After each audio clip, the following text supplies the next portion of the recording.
జై తెలంగాణ. నాగర్ కర్నూలు జిల్లాలో చాలా దారుణంగా ఒక చిన్న పాప చనిపోయింది. కులం పేరుతోని దూషించి వారిని కొట్టడంతోని ఆ పాప చనిపోయిందని ఆ కుటుంబ సభ్యులంతా బాధపడుతున్నారు. ఒక్క నిమిషం మనందరం ఆ పాప కోసం మౌనం పాటించి తర్వాత మన మీటింగ్ ప్రారంభించుకుందాం. ఒక్క నిమిషం నిలబడి దయచేసి ఆడబిడ్డలంతా నిలబడాలి. 2 నెలల పాప చనిపోయింది. ఇట్లాంటి కుల వివక్ష మన తెలంగాణలో ఉండొద్దు అనేటటువంటి ఉద్దేశంతో మౌనం పాటిద్దాం.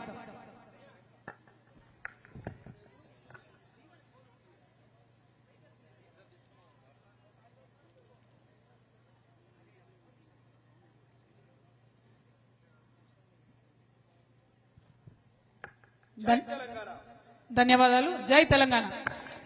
కూర్చోండి. అందరికీ నమస్కారం. జోగులాంబ గద్వాల జిల్లాకు ఇంత తొందరగా మరొకసారి వస్తానని నేను అనుకోలేదు. కానీ సోదరుడు రంజిత్ గారు చెప్పినట్టు మరి నాకు జోగులాంబ అమ్మవారు అంటే చాలా సెంటిమెంట్. మొన్న ఎప్పుడైతే జోగులాంబ గద్వాల జిల్లాకు వచ్చి వెళ్లిపోయినో ఆ తర్వాత మాత్రం నేను ఒకటి చాలా బలంగా అనుకున్నా. తెలంగాణ ఉద్యమంలో జనరల్ గా ఏది జరిగినా ఉత్తర తెలంగాణలో కరీంనగర్లో ప్రారంభించేది.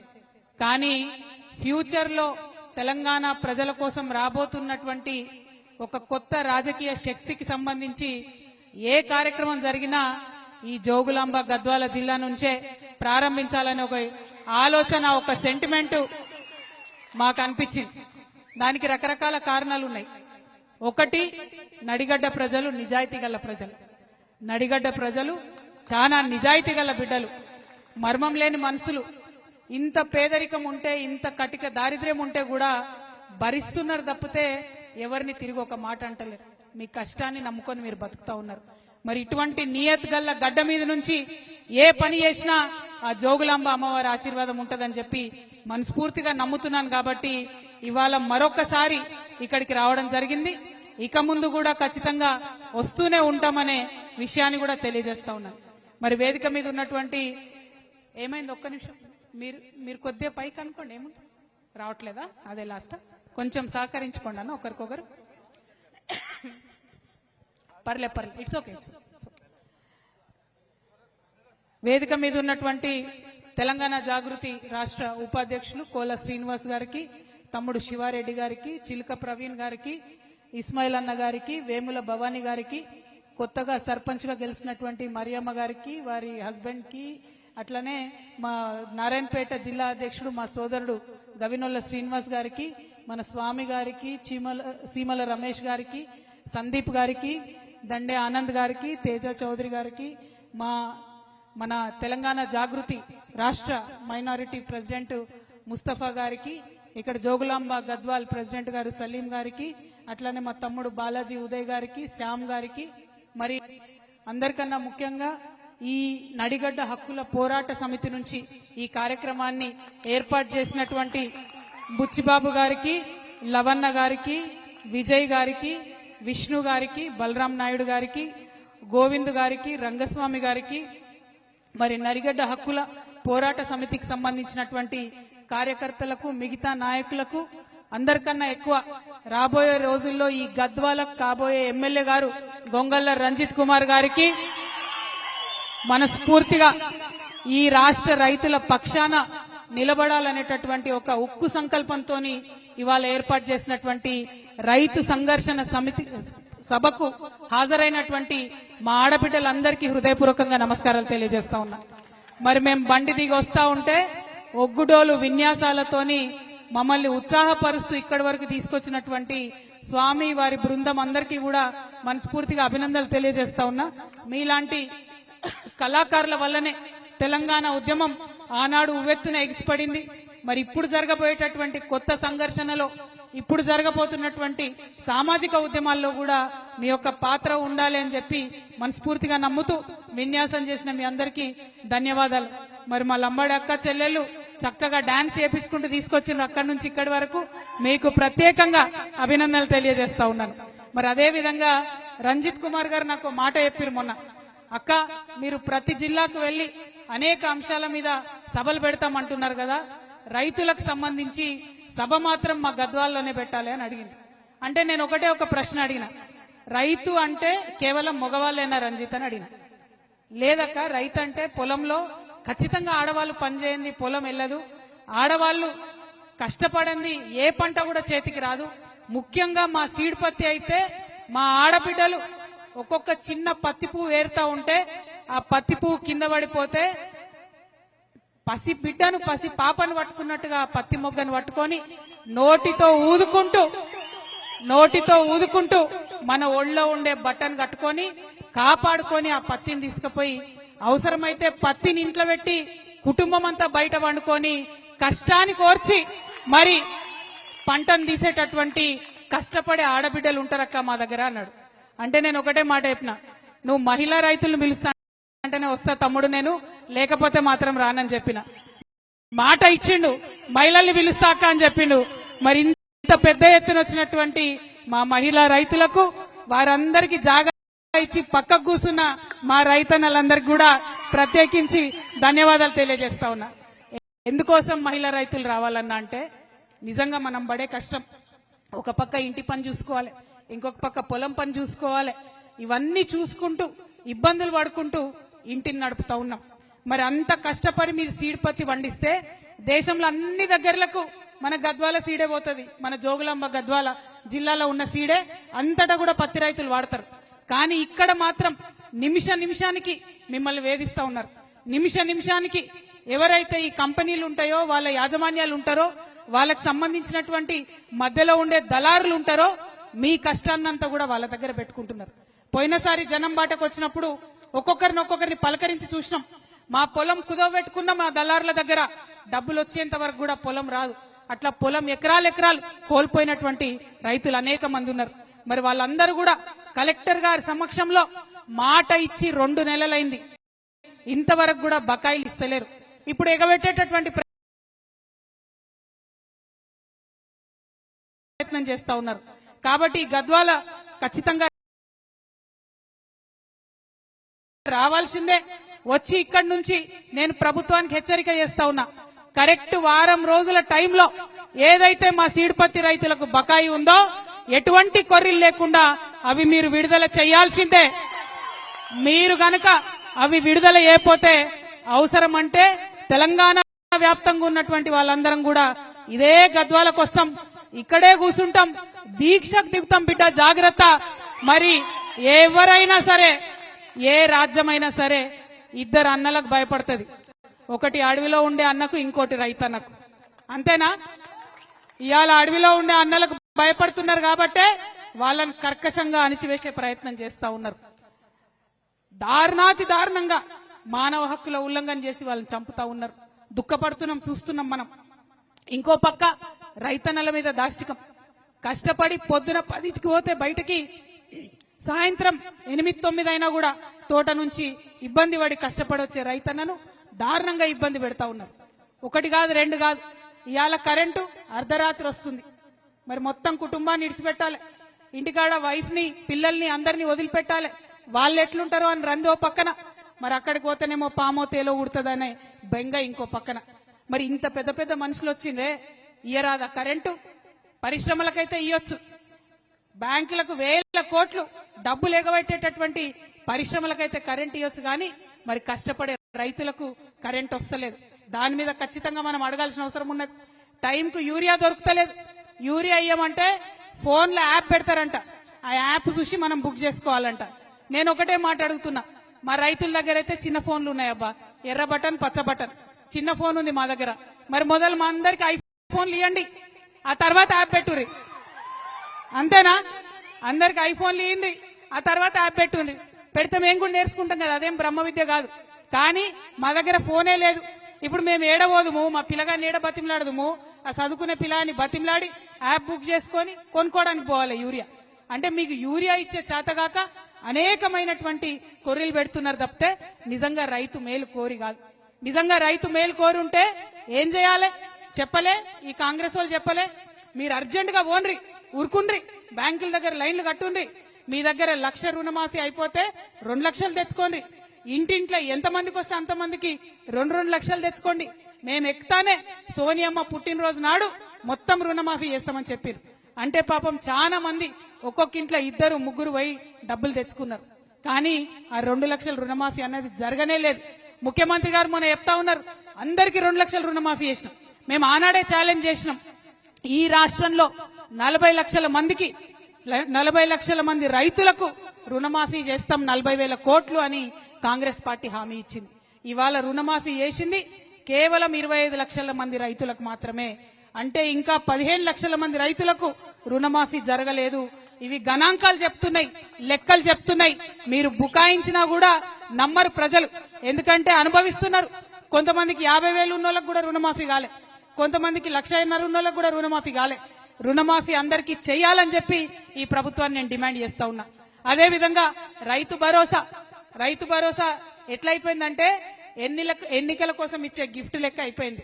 మన ముఖ్యమంత్రి గారు ఏమాత్రం మొహమాటం లేకుండా ఇగో రైతు భరోసాకి వేస్తున్నా నేను, తర్వాత ఎన్నికలు పెడతా ఎంపీటీసీ డెప్యూటీసీ అని చెప్తున్నారు. అంటే కేవలం ఎన్నికలప్పుడే రైతు గుర్తొస్తుండ తప్పితే మిగతా టైంలో గుర్తొస్తలేరు.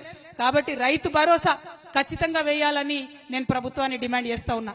మరి మొన్న సర్పంచ్ ఎన్నికలు అయితే ఈ ఏటికి అవతల వైపు నారాయణపేటలో మా తమ్ముడు గవినోల శ్రీనివాస్ గారు డైరెక్ట్ గా యునానిమస్ గా సర్పంచ్ గెలిచి మరి బోని కొట్టిండు జాగృతికి. ఆయన జాగృతి జిల్లా అధ్యక్షుడు నారాయణపేట. మరి మున్సిపల్ ఎన్నికలు రాగానే ఆ జోగులాంబ అమ్మవారి దయతోని గద్వాల్ నుండే జాగృతి జయగంట మోగింది, జైత్రయాత్ర ప్రారంభమైంది.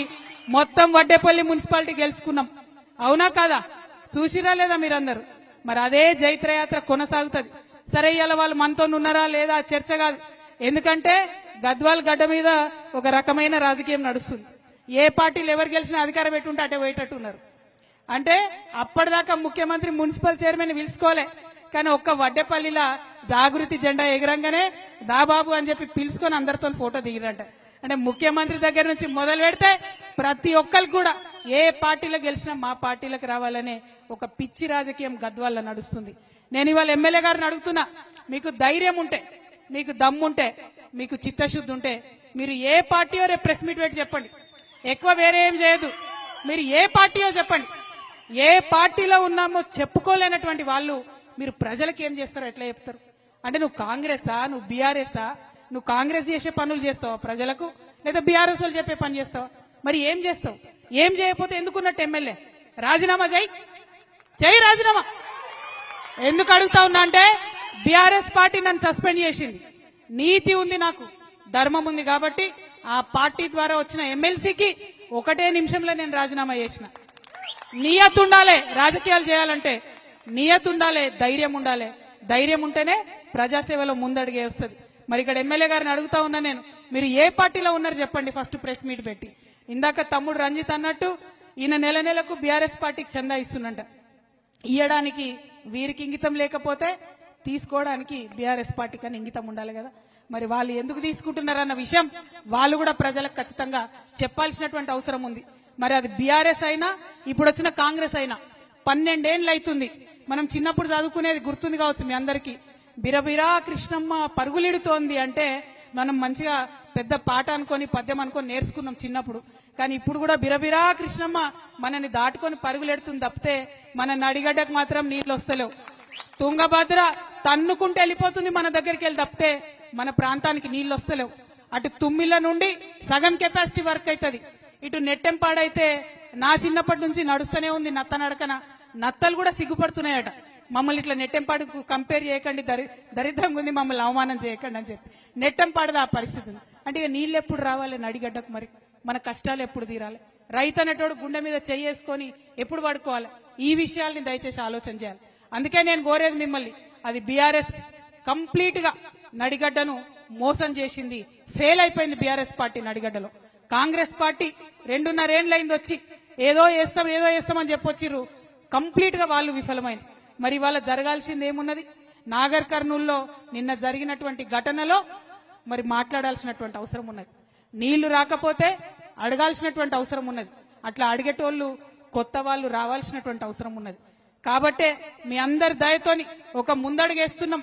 ఖచ్చితంగా ప్రభుత్వంలో ఎవరున్నా సరే ప్రజలకిచ్చినటువంటి మాటలు, ప్రజలకిచ్చినటువంటి హామీలు మీరు ఇయ్యాల్సిందే అని చెప్పి నిలదీసి అడగడానికే తమ్ముడు ప్రవీణ్ చెప్పినట్టు ఒక ఆయుధాన్ని అయితే నూరుతా ఉన్నాం.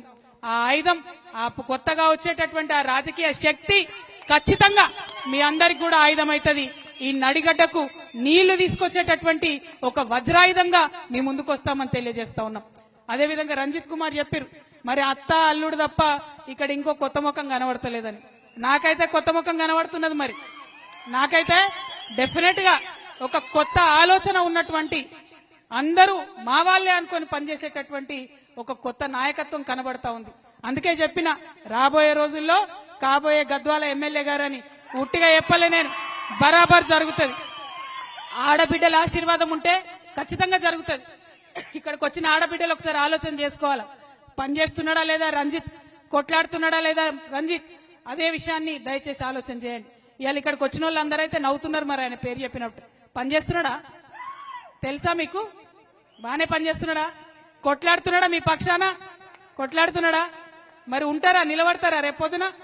పాపం 3 సార్లు పోటీ చేసింది, ఇప్పటికి 2 సార్లు పోటీ చేసింది. ఇప్పటికి మీరంతా మీటింగ్లలో చేతులు ఎత్తుతున్నారు, ఓటింగ్లలో మాత్రం ఇంకో దిక్కు ఎత్తుతున్నారు.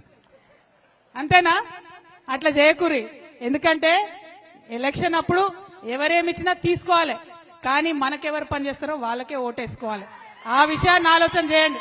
ఎందుకంటే ఎలక్షన్ అనగానే ఇక అత్త వస్తారు, అల్లుడు వస్తారు, బయలుదేరుతారు. ఇప్పుడు వస్తున్నాయి, మళ్ళా జెడ్పీటీసీ ఎంపీటీసీ ఎన్నికలు వస్తున్నాయి.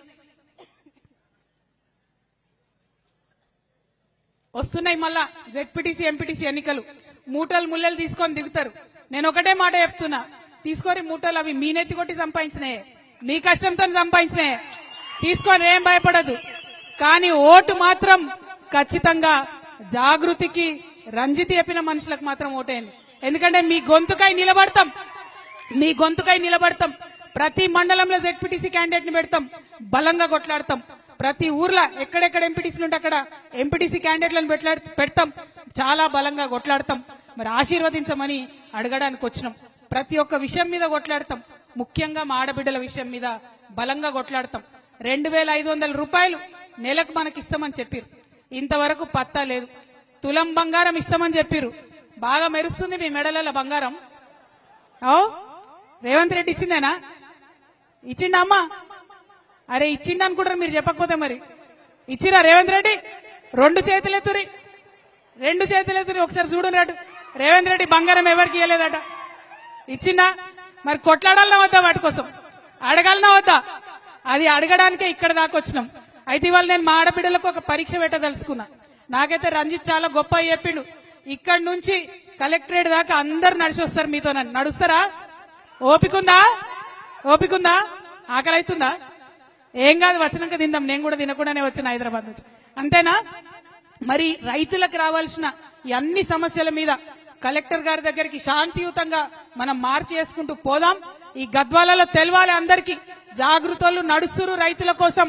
మిట్ట మధ్యాహ్నం ఎండలో ఆడబిడ్డలు, రైతన్నలు నడుస్తున్నారని తెలవాలి.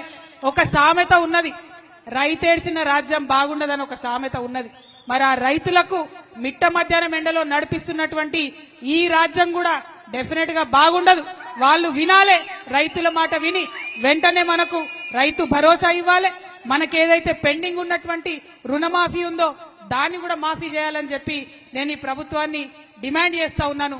మళ్ళొక్కసారి నడిగడ్డ హక్కుల పోరాట సమితి తరఫున తరలి వచ్చినటువంటి రైతన్నలందరికీ ధన్యవాదాలు తెలియజేస్తూ, మరి అలసట లేకుండా నడుస్తారా? పక్క నాతోని నడుస్తారా? నాకు అన్నల మీద డౌట్, అక్కలు నడుస్తారు కానీ మళ్ళా బండ్లు ఎక్కుతారా మీరందరు బయటకు పోయి? నడుచుడేనా? నడిచేటోడంతా చేయతాలే, నడిచేటోళ్ళంతా యూత్ అనుకుంటా అబ్బా నేను, మిగతా వాళ్ళంతా ముసలోళ్ళని ఫిక్స్ అయ్యి. అవునా? నడుస్తురా? జై తెలంగాణ, జై తెలంగాణ, జై రైతన్న.